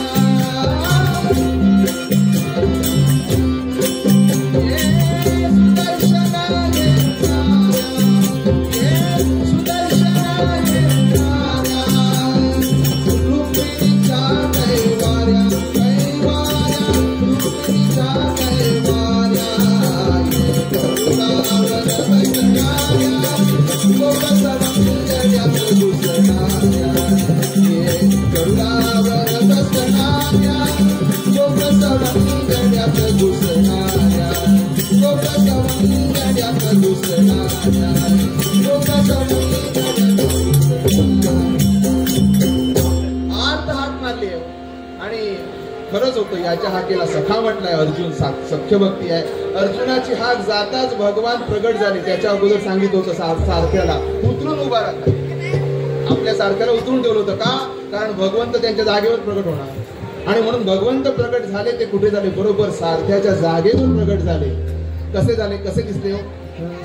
कस्तुरी तिलकं ललाट पटले वक्षस्थले कौस्तुभं नासाग्रे नवमौक्तिकं करतले वेणुकरे कंकणं सर्वांगे हरिचन्दनं सुललितं कंठे च मुक्तावली गोपस्त्री परिवेष्टितो विजयते गोपाल चूडामणि गोपाल कृष्ण भगवान की जय. बाकीचं वर्णन करत बसत नाही. भगवान प्रगट झाले आणि अर्जुनाकडे बघितलं. अर्जुनाने नमो नमः नमस्कार केला. का रे? का बोलवलं?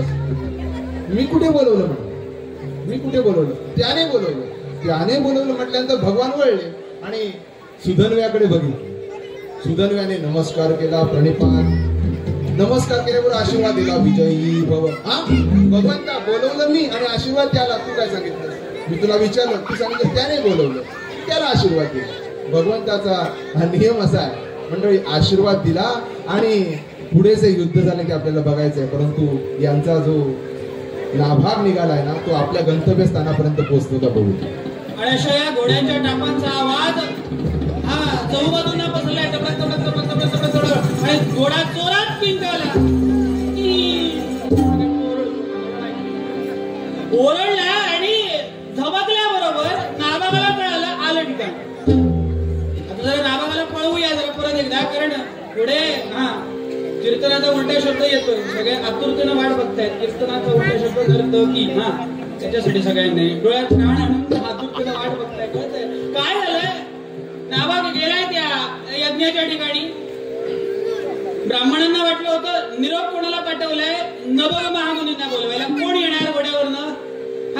अगदी म्हातारे झालेले नभग महामुनी येणार. बघितलं तर कोणीतरी कर्नाटकाचा पोर 22-23 वर्षाचा कोणीतरी येताना दिसला. शंकेची पाल चुकली. हा कालचा कार्टा आम्हाला काय शिकवणार म्हणाले. म्हणून ते ब्राह्मण मंडळी होती जी उठून उभी राहिली होती, ती काय आली लगेच बसली. पण राजा मात्र कसा होता? चांगला होता बरं का. म्हणून म्हटलं जातं जैसा राजा तैसी प्रजा. आजकालचे राजे असेल प्रजा असेल. काय झालं? राजानं यथोचित सन्मान केला. ब्राह्मण वंदावे वंदावे ब्राह्मण कदापि न निंदावे. या नावाचा यथोचित सन्मान केला. उच्च आसनावरती बसायला आसन दिलं आणि आसन दिल्यानंतर व्यथा सांगितली.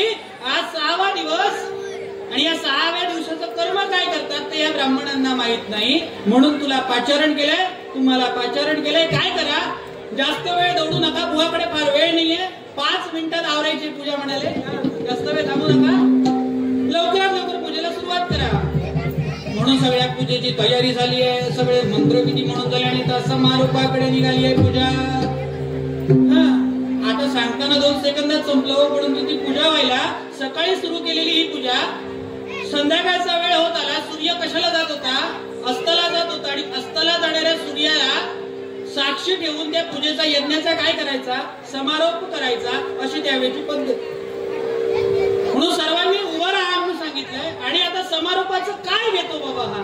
हे आधीचा मंत्र सगळ्यांना तोंडपाठ आहे, पण समारोपाच्या वेळेला काय म्हणावं हे नेमकं कोणाला कळत नव्हतं. कार्य कोणते 6व्या दिनी समारोपाचं कार्य काय कळत नव्हतं. म्हणून नाभाग उभा राहिलाय. राजा आणि राजाची धर्मपत्नी यज्ञाच्या बाजूला बसलेली उभी राहिली. सगळे प्रजाजन उभे राहिले. प्रत्येकाच्या हातावरती नाभाग म्हणाला तांदूळ द्या. काय करा? तांदूळ द्या. जो राजा हा यज्ञ करून प्रजेच्या सुखासाठी काय मागतोय? देवाकडे दान मागतोय. मग असा सत्पात्री दान मागणारा राजा, त्या राजाला सुद्धा या यज्ञाचा काय मिळाला पाहिजे म्हणाले? वाटा मिळालाच पाहिजे म्हणाले. त्याचा तो अधिकार आहे म्हणाले. नवे तो त्याचा अधिकार नव्हे, जे राजाने हे पूजा करण्याकरिता यज्ञ करता जे प्रयत्न घेतले त्या प्रयत्नांना यश देणं देवाचं म्हणाले कर्तव्य आहे. आणि ते कर्तव्य मी मागतोय म्हणाले. आणि ज्यावेळी नाभागानं एक मंत्रोच्चार केला तो तुम्ही आम्ही रोज म्हणतो बरं का. काय म्हटलं त्याने सांगा? जे कोणाला माहिती नव्हतं ते त्या दिवसापासून माहीत झालं. हातामध्ये तांदूळ घेतले, सगळ्यांना उभं केलं आणि सुरुवात केलंय काय? ओम यज्ञेन यज्ञमयन्ति देवाः स्नानि धर्माणि प्रथमाज्ञासन्ते हनाकं महिमानात् यत्पूर्वे सात्या सन्ति देवाः. ओम राजाधिराजाय प्रसय्यस्वायिने नमो वैश्रवणाय कुर्महे समे कामान कामकामाय मह्यं कामेश्वर वैश्रवणो ददातु. कुबेराय वैश्रवणाय महाराजाय नमः. ओम स्वस्ति साम्राज्यं भोज्यं स्वराज्यं वैराज्यं पारमेष्टं राज्यं महाराज्यमातृप्रियाय च सर्वधर्म सर्वायुषान्तार्तात् दिवस्वद्पर्यन्ताय एकरादि तदस्वेद शोको विगितो मृतस्पर्वेष्टादो मृतस्यावस्नगणे आयुष विश्वकामते विश्वे देवा सभा सदैति सत्पुरुषाय विद्महे महादेवाय धीमहि तन्नो दन्ति प्रचोदयात्. नमः पार्वतीपते. ओ सांगता झाली यज्ञाची मंत्रपुष्पांजली म्हटली. आणि ती आज आपण सुद्धा म्हणतो नाही का? या मंत्रपुष्पांजलीचा जो कोणी असेल लेखक असेल तो हा नाभाग. ह्याने मंत्रोच्चार केले आणि स्वतः अग्निनारायणाने आशीर्वाद दिलाय त्या राजाला. जसा बुवांच्या या कथाभागामध्ये अग्निनारायण प्रसन्न झाले, तसं इथे प्रयत्नपूर्वक काय केलाय, अग्निनारायण प्रसन्न केलाय. राजाला इतका आनंद झाला की राजाने आपल्या भांडारामध्ये असणारं सगळं धन आणून समोर ठेवलं. नाभागाला सांगितलं तुम्हाला हवं तेवढं घ्या. नाभागानं जेवढं हवं होतं तेवढं घेतलं. मात्र ते ब्राह्मण मग हसले होते बघा. त्या हसलेल्या ब्राह्मणांनी आता मात्र नाभागाचे पाय धरले आणि आपल्याकडचं सगळं धन देऊन टाकलंय. मगाशी सांगितल्याप्रमाणे सूर्य अस्ताला जायला वेळ आली होती. हे सगळ्यांचे आभार मानेपर्यंत तिन्ही सांजेची वेळ टळून गेली आहे. किर्र काळोख पडला. येताना मात्र नाभागाबरोबर किती सैनिक होते सांगा. काही सैनिक आले होते, 3-4 सैनिक होते. मात्र जाताना जसं मनुष्य जन्माला आला की सगळेजण आनंदी उत्सव साजरा करायला असतात. पोचवायला सगळे 4 लोक असतात बरं का. आणि ते पण थांबत नाही. तसंच नाभागाचं झालं. काम सरल्यानंतर गरज सुरू आणि वैद्य म्हणून नाभाग म्हणाला आता मी जातो. कुणी सोडायला येतं का, नाही येत म्हणे. निघाला, वाटेनं चाललाय. आता सगळं वर्णन करत राहत नाही. आमचे गुरुजी सांगायचे ज्याचं वर्णन करता येत नाही त्याला तरणा जोडा. नाभाग निघालाय, रात्रीची वेळ आहे. येताना वाटेमध्ये काय लागतंय, घनदाट अरण्य लागतंय. नाभागानं विचार केला आज प्रयत्नपूर्वक कमवलेलं धन आहे, वडिलांना देऊन दाखवेन म्हणाले. मनामध्ये विचार आला आणि निघालाय. नादर गिरदाने दादाण्यातून दादारे ताने, नादर गिरदाने दादाण्यातून दादारे ताने. आनंदी अंतःकरणाला नाचत नाचत चाललंय बरं का. पुण्या मारतो इकडनं तिकडे इकडे. आनंदी झालाय का. पाठीवरच्या काठोड्यात काय आहे, सोनं आहे म्हणाले. दादाण्यातून दादारे ताने, नादर गिरदाने दादाण्यातून दादारे ताने, दादाम दादारे ताने, दादाम दादारे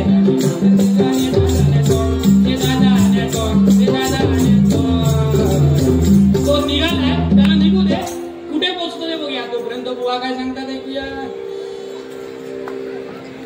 मंडळी, सुधन्व्याने भगवंताकडे सांगायला सुरुवात केली. आता काय नेमकं झालंय, भगवान ऐकून घेतात अर्जुनाचं आणि सुधन्व्याचं. आणि अर्जुनाने विचारलं भगवंता एवढं का हा कशाच्या बळावर बोलतोय, काय एवढं कोणाचा वरद असताय याच्यावर. त्यावेळेला भगवंत सांगतायत सुधन्वा तुला एक खरं सांगू, आज जो मी आलोय ना तुझ्या रथावर प्रगट झालोय बघ. मी प्रगट झालो होतो तो त्याच रूपात झालोय, चतुर्हस्त 4 हात घेऊन प्रकट झालो. आणि तू पाहिलंस का मी प्रगट झाल्यानंतर तो सुधन्वा आपल्या रथातून उतरला, तसा सगळे भाऊ उतरले. हंसध्वज राजा उतरला आणि रणांगणावर त्यांनी साष्टांग नमस्कार घातलाय, प्रणिपात केलाय. मला कशाला, हे दर्शन त्यांना पाहिजे होतं म्हणून त्यांनी प्रणिपात केलाय. त्यांचं काम वास्तविक झालंय, पण मी त्या कामासाठी प्रगटलो नाहीये. मी आज जो या ठिकाणी प्रगट झालोय ते त्याचं महत्व वाढवण्यासाठी प्रगट झालोय. मी तुला सांगतोय आज युद्ध करू नको त्या मुलाशी. देवा अहो, ज्या वेळेला मी कुरुक्षेत्रावर पहिल्या दिवशी हत्यारं खाली ठेवली आणि मी सांगितलं आता युद्ध करत नाही, त्यावेळेला मला गीतेचं इंजेक्शन देऊन तुम्हाला मला उभं केला आणि युद्ध करायला लावला. आणि आज तुम्हीच सांगताय युद्ध करू नको. नाही, त्यावेळेचा काळ वेगळा होता. आता युद्ध करू नको. अरे तो पुण्याईने युद्ध करणार आहे. आणि म्हणून जो पुण्याईने खेळतो ना, पुण्याईने युद्ध करतो, पुण्याईने राज्य करतो, त्याच्या वाकड्यात शिरायचं नसतं. किती आले 22 एकटी होऊ दे नाही तर 25 होऊ दे, काहीही होणार नाही, लक्षात घ्या. म्हणून राजा हा पुण्यवान असला पाहिजे तरच राज्य चांगलं चालतंय. तसं आज आपलं चालतंय तसं. मंडळी, हा सुधन्वा ऐकतोय सगळं भगवंताचं. आणि अर्जुनाने सांगितलं नाही त्याचं महत्व सांगा मला. सांगू, अरे त्याने पूजिला पार्थिव शिव. तो कोण आहे माहिती आहे? अरे तो शिवभक्त आहे. कळायला लागल्यापासून रोज पार्थिव शिवलिंग करावं, त्याची दिवसभर अर्चना करावी, संध्याकाळी विसर्जन करावं. असं आयुष्यभर किती कमी असेल, 25 वर्ष असेल, पण कळायला लागल्यापासून करतोय. त्याने पूजिला पार्थिव शिव, पितृचरणी ठेविला भाव. आई वडिलांचा भक्त आहे, मातृभक्त आहे. दुसरं वैभव. आणि तिसरं एक पत्नी व्रताचे वैभव. तुझ्याकडे नाही आणि माझ्याकडे नाही. माझ्या किती माहिती आहेत ना, 16,108. तुझंही काही कमी नाहीये, एका दोघात भागला नाहीस. तेव्हा आम्ही याच्याबरोबर युद्ध करू नये, आम्ही हरणार. लक्षात घे, चल लवकर आपण निघूया, युद्ध करू नको. ऐकतोय तो अर्जुन कसला हो, ऐकतोय तो अर्जुन. छे नाही म्हणाला आणि प्रतिज्ञा करून बसला. 3 शरे तव मस्तक, 3 शरे तव मस्तक. त्या सुधन्व्याला सांगतोय 3च बाणामध्ये तुझं मस्तक कापील. 3 शरे तव मस्तक, हानी तरणात मी हा नरकी. तीन शरे तव मस्तक पाडीन रणात मी हा नरकी न घडे तरी मम पूर्वज न घडे तरी मम पूर्वज पंडूसह पतन पावती नरकी. प्रतिज्ञा केली भगवंताने टाळ्या वाजवल्या. वा वा वा म्हणाले सुदन. वा वा पाठ पडली. वा सुदन म्हणे अर्जुना वा काय झालं देवा. अरे इतके दिवस प्रतिज्ञा केलेस स्वतःच काय ते अग्निकाष्ट भक्षण करीन संन्यास घेईन हे करीन ते करीन स्वतः पुरतं मर्यादित होतं. आज तू काय केलंस. अरे तुझे पूर्वज बऱ्यापैकी त्या स्वर्गात आहे तुझ्या एका कृतीमुळे त्यांना घेऊन नरकात जायची इच्छा. आधी लक्षात घे परिस्थिती काय आहे. अरे तो पुण्याईने आज तू जिंकणार आहे तुला माहिती आहे. आता मात्र गलित गात्र झाला रडायला लागला अश्रू यायला लागले का तर सगळ्यांसमोर हरावं लागणार आहे आणि म्हणून भगवंतांच्या पायावर मिठी मारली आहे. अश्रूने अभिषेक केला. देवा काहीतरी करा. इतके वर्ष मी इतके वेळा प्रतिज्ञा केली माझी प्रतिज्ञा पूर्ण करण्यासाठी तुम्ही प्रत्येक वेळा काहीतरी केलं. आज काहीतरी करा भगवंता. मी जरा पळवतोय का उशीर झालाय म्हणून मध्ये सगळे पद स्किप केलेली आहेत. मंडळी देवाने सांगितलं तुझ्या पुण्याईने जिंकता येण्यासारखं नाहीये. तुझ्या पुण्याईने आजचं युद्ध जिंकता येण्यासारखं नाहीये. माझी पुण्याई खर्च कर. ठीक आहे म्हणाले चालेल तुझी पुण्याई तर तुझी पुण्याई पण भगवंता माझा पराजय होऊ दे नको कारण माझं नाव विजय आहे. देवा नावाचं ब्रीद राग आणि तू माझा सखा आहेस हे ब्रीद राग भगवंता पतित पावना विळवणी केली आहे. ठीक आहे म्हणाले ठीक आहे दे बाण दे. आणि म्हणून अर्जुनाच्या भात्यातला बाण भगवंताने आपल्याकडे मागून घेतला आणि आता जे युद्ध होणार आहे ते कसं होणार आहे. 3च बाणांचं. माझी कथा 3 बाण संपले की कथा संपली. लक्षात घे लगेच म्हणजे सांगितलेलं बरं असतं पटकन संपवायला बरं. 3च बाणांचं युद्ध आहे पण हे शस्त्रास्त्र युद्ध आहे. 3 प्रकारचे युद्ध आहे. शस्त्रयुद्ध अस्त्रयुद्ध आणि शस्त्रास्त्र युद्ध. त्यातलं हे शस्त्रास्त्र युद्ध आहे. बाण मागून घेतला आणि भगवंताने पहिली पुण्याई त्या बाणावर ठेवली. गोवर्धना ते उचलो निगाई संरक्षिल्या म्या तुझला आज काही. गोवर्धन ज्या वेळेला मी उचलला त्यावेळेला त्या गायींचं रक्षण केलं. ती पुण्याई मी या बाणावर ठेवतोय. तिकडे सुधन्व्याने आपल्या भात्यातून बाण काढला आपल्या मुखाजवळ नेला आणि म्हणाला म्या पूजिला पार्थिव शिव. मी जर खरा शिव भक्त असेल तर माझ्या बाणाचं रक्षण होईल. आणि म्हणून दोघांनी बाण सोडले. अंतराळामध्ये आपण बघितलंय टीव्हीवर 2 बाण येतात वरतून आणि एकमेकाला आपटतात. तसं झालं 2 बाण एकामेकावर आपटले पण काय झालं सुधन्व्याचा बाण राहिला आणि अर्जुनाच्या बाणाचे तुकडे तुकडे होऊन खाली पडले. अर्जुन बघतोय देवा तुझ्या गोवर्धनाचं पुण्य ते बघ खाली पडतो. अरे काय हे मला विचार नको त्याला विचार सुधन्व्याला विचार. सुधन्वा म्हणाला देवा मला सांगता विचारायला तुम्ही काय केलं. तुम्ही इंद्राची पूजा बंद केली त्याच्यामुळे त्याला राग आला त्याने वरुणाला आज्ञा केली. वरुण बरसला म्हणून पूर आला आणि म्हणून तुम्ही गोवर्धन उचलला. म्हणजे हे असं झालं एखाद्याच्या कानाखाली मारावी आणि मग सॉरी हा माफ करा चुकून मार असं सांगणार फलित होईल का नाही. आणि म्हणून तुमचा बाण नष्ट झाला. ठीक आहे चालेल एक गेला ना दुसरा घेतला दुसरा आणि दुसऱ्या बाणावर म्हणाले परशुराम अवतारी म्या ब्राह्मणाची दिली धरित्री. परशुराम अवतारामध्ये मी क्षत्रिय पृथ्वी करून मी ब्राह्मणाला दान दिली आहे त्याचं पुण्य. पृथ्वी दान दिली हा. आम्ही गोदान म्हणून काय करतो पानाच्या विड्यावर 1 रुपया ठेवतो आणि पाणी सोडतो. भूदान म्हणून काय करतो पानाच्या विड्यावर 1 रुपया असं नाही. पृथ्वी दान दिली आहे त्याचं पुण्य ठेवलंय. इकडे सुधन्व्याने बाण घेतला आणि म्हणाला मातृपितृचरणी ठेविला भाव. मी मातृभक्त जर खरा असेल तर माझा बाण रक्षण होईल. दोघांनी बाण सोडले एकमेकावर टक्कर झाली आणि आता मात्र अर्जुनाच्या बाणाचं पिष्ट झालं. सुधन्व्याचा बाण शिल्लक राहिला. अर्जुन वर बघतोय हळूहळू घाम फुटायला लागला. तेव्हा दुसरा बाण गेला आता काय करतो. त्यावेळेला सुधन्वा म्हणाला तेव्हा सुक्याबरोबर ओलं जळतं बरं का. आपण काय केलं निक्षत्रिय पृथ्वी करताना चांगले सुद्धा भरडले गेले त्याच्यामुळे हा बाण तुमचा फलित झाला नाही. ठीक आहे भगवान सांगतात अर्जुना अरे माझा एक अवतार असा आहे रे ज्याच्यामध्ये बोट ठेवायला जागा नाही. सुकृत बहुत केले रामावतारी. माझा राम अवतार असा आहे की ज्याची पुण्य मी या बाणावर ठेवतोय. हा बाण मागेच येऊ शकत आणि म्हणून त्याचं पुण्य ठेवलं त्या बाणावर. आणि इकडे मात्र सुधन्व्याने तिसरा जो बाण काढला त्याच्यावर एकच राहिलं होतं एकपत्नी व्रताचे वैभव. एकपत्नी व्रत म्हणजे काय हो. एकपत्नी व्रत म्हणजे एकाच पत्नीशी एकनिष्ठ राहणं असं आहे का. आहे लक्षात घ्या, उपवास केला तर तो पोहे खाऊनच मोडतो असं नाही. पोह्याचा वास घेतला आणि खायची इच्छा झाली तरी मोडतो. लक्षात घ्या. मला सांगायचंय, आणखी खोल जाऊन सांगत नाही. एक पत्नी व्रताचे वैभव 6 महिने लग्नाला झाले तो, पण त्याने ती पुण्याई ठेवली. ती पुण्याई नक्कीच श्रेष्ठ होती. पण याच्या मनामध्ये शंका आली की मी काय झालं, आज मात्र माझ्या पत्नीने ज्या वेळेला मला आग्रह केला त्यावेळेला मी तिला माझ्या अध्यात्म मार्गाची धोंड समजली आणि थोडासा आकस्ताईपणाने वागलो. ते बरोबर नाहीये. आज माझा बाण जाणार, पण तरी सुद्धा दोघांनी बाण सोडले. दोघांच्या बाणांची टक्कर झाली. आता मात्र दोघांच्याही बाणांचं पिष्ट झालं. अर्जुन बघतोय, देवा रामावतार. अर्जुना व्यवस्थित बघ, काय झालंय. बाण नष्ट झालाय सुधन्व्याचा. माझा बाण आहे, त्याचं टोक शिल्लक राहिलंय आणि ते टोक माझ्या आज्ञेची वाट बघते. मी तुला सांगितलं होतं मी तुझ्यासाठी आलो नाही, मी त्याच्यासाठी आलो, सुधन्व्यासाठी आलोय. त्याचं महत्व जगाला पटावं म्हणून मी आलोय. लक्षात घे, ते टोक माझ्या आज्ञेची वाट बघते. सुधन्व म्हणाला, थांबा देवा थांबा, माझी मागणी मान्य करा आणि मग बाणाला आज्ञा करा. काय मागणी होती. खगे शासना शासना दानवांचा, खगे शासना शासना दानवांचा, खगे शासना शासना दानवांचा, खगे शासना शासना दानवांचा,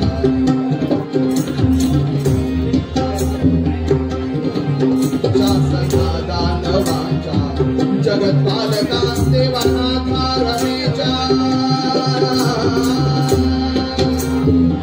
जगत्पालका देवानाथा रमेचा, तो नामला नामला मुकुंदा, तो नामला नामला वंद्यकुंदा, पदी वासुदेवा सुदेवा मुकुंदा, पदी वासुदेवा सुदेवा मुकुंदा, वासुदेवा मुकुंदा,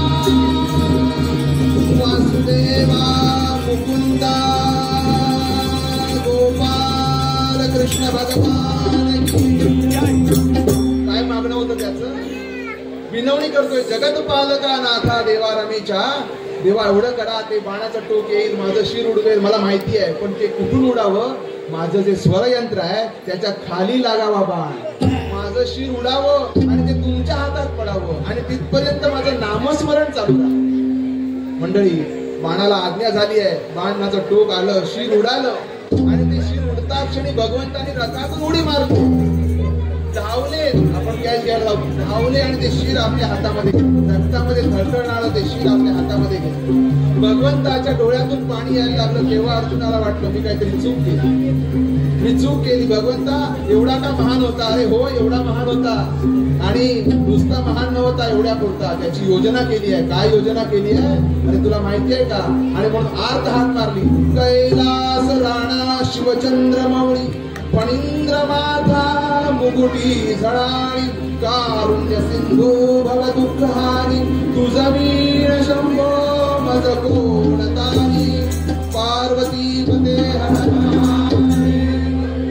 सगळी गाणी मी गायली आहेत म्हणून श्लोकात म्हटलं. मंडळी, भगवान महादेवानं हात मारली आहे आणि महादेव समोर प्रगट झाले.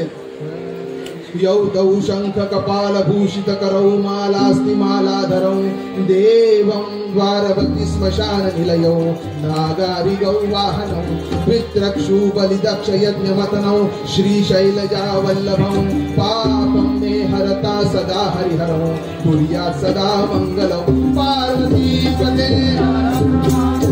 भगवान महादेव प्रगट झाले आणि भगवान गोपाल कृष्णाने स्वतःहून ते सुधन्व्याचं शिर भगवंतांकडे दिलं आणि सांगितलं, भगवंता तुमच्या गळ्यामध्ये असलेली नररुंड माळ जी आहे ती अपूर्ण होती आजपर्यंत.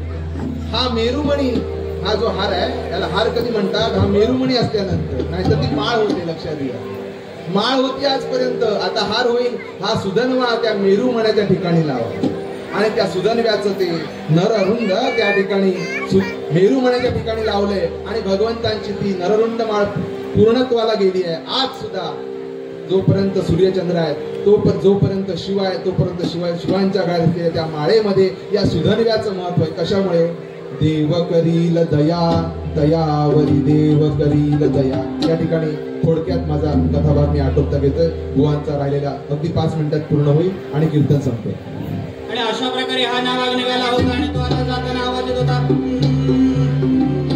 नादर जाण्याच्या जाण्यात तो वेग वाढला बरं का.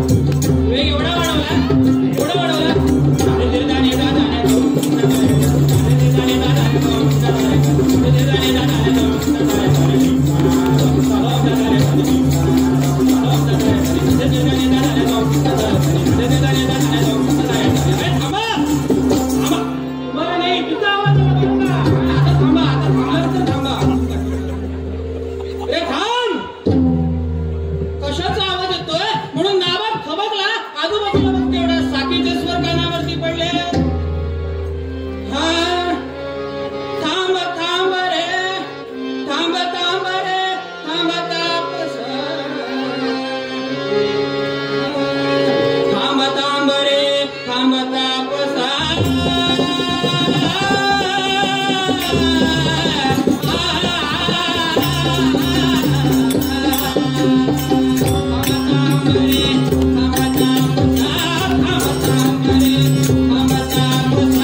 कैलासाचा पती ज्याला म्हणतात तो महादेव आहे. एवढं फक्त ऐकलंय नाभागानं आणि परत धावत धावत आला आणि आता मात्र दावत येताना समोरची जी मूर्ती होती मगाशी मनामध्ये विचार आला होता अंगाला रखा बसली आहे, आता मात्र टावं पडलंय काय?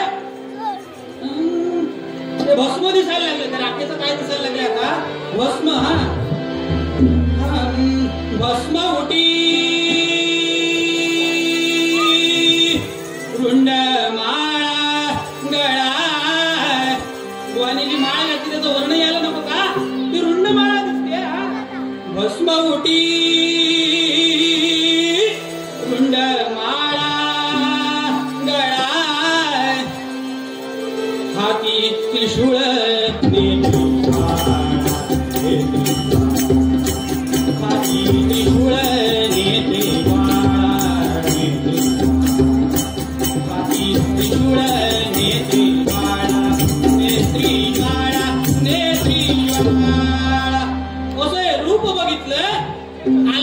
चरणांना मिठी मारली. देवा चुकलो, क्षमा करा. कोण देव? तुम्ही देव. रागार झाला होता. कोण? हा भिल्ल रागार झाला होता. एवढा वेळ का लागला? देवा रागावू नका. एक काही केलं शांत होईना म्हणून पुन्हा एकदा विनंती करतोय काय? शंभो शंभो शंकरा करुणा जग जागवा. का जग जागवा? माझ्या कपाळावरती जो अंधकार होता तो दूर करा म्हणाले. शंभो शंकरा करुणा करा जग जागवा. शंभो शंभो शंकरा करुणा जग जागवा. शंभो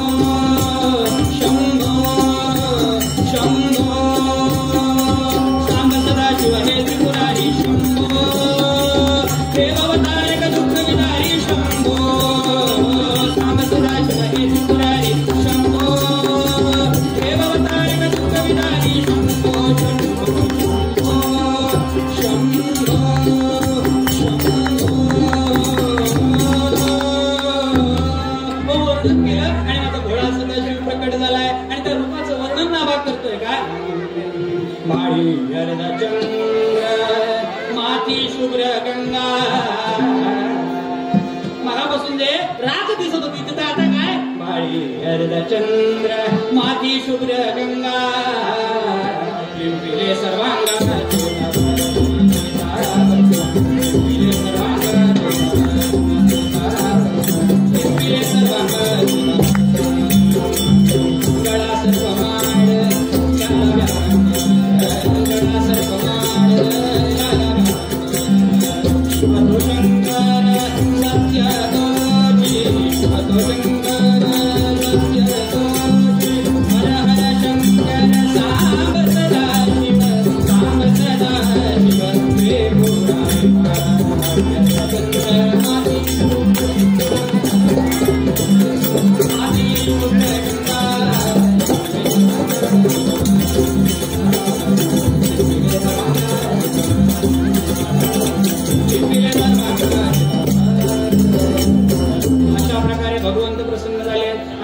आयुष्याचं कल्याण करून टाकलंय. अशा प्रकारे जो प्रयत्नवाद होता त्यांना भगवंताला मिळवायचं असेल तर प्रारब्धाची जोड लागते. हेच निवास. एवढ्या दोन्ही कथा एकत्र मिळवताना या ठिकाणी कीर्तन या जुगलबंदीचा समारोप करतो. ज्या आयोजक आहेत श्री केळूस महोत्सव समिती, या महोत्सव समितीचे आम्ही दोन्ही बुवा, आमचे हार्मोनियम वादक श्री वरुण ठाकूर, तबलावादक श्री अरुण केळुसकर आणि पखवाजावर श्री विनायक जोशी आणि आम्ही दोन्ही बुवा सर्व ऋणी आहोत. या ऋणामध्ये राहायचं आम्हाला आवडेल, कारण वर्षानुवर्ष असे कार्यक्रम व्हावेत एवढीच आमची इच्छा आहे. या ठिकाणी थांबतो. आनंदतने स्वामींनी जे काही मागितलं तेवढं भैरवीतून एका मिनिटात होतो.